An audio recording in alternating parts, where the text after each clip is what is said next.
म्हाडा कार्यालयात पैशांचा पाऊस असं पाहायला मिळालंय। आंदोलक महिलेनं अधिकाऱ्यांच्या दालनात नोटा उधळल्याय।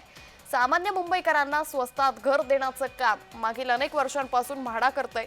मात्र याच म्हाडा कार्यालयाच्या एका अधिकाऱ्याच्या दालनात आंदोलक महिलेकडून पैसे उधळण्याचा प्रकार समोर आलाय।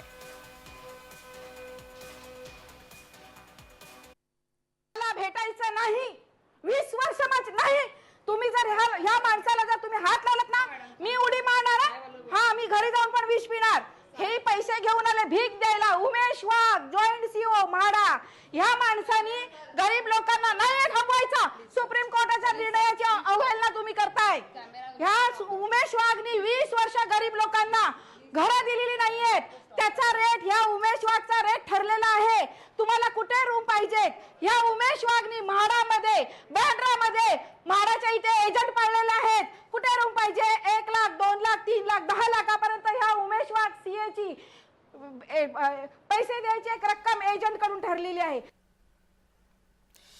या संदर्भात अधिक माहिती घेऊयात आमचे प्रतिनिधी चेतन किर्दत यांच्याकडून। चेतन, म्हाडामध्ये या महिलांनी गोंधळ घातल्याचं सध्या पाहायला मिळतंय, काय नेमकं प्रकरण?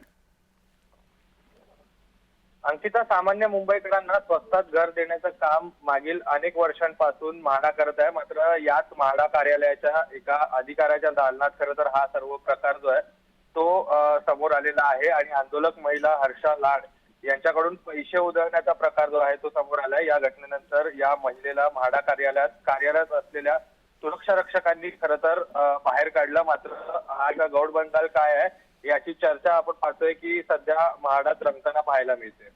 निश्चित, त्यामुळे एकंदरीत हे प्रकरण आता तपासानंतर समोर येईल। धन्यवाद चेतन, आपण दिलेल्या सविस्तर माहितीसाठी।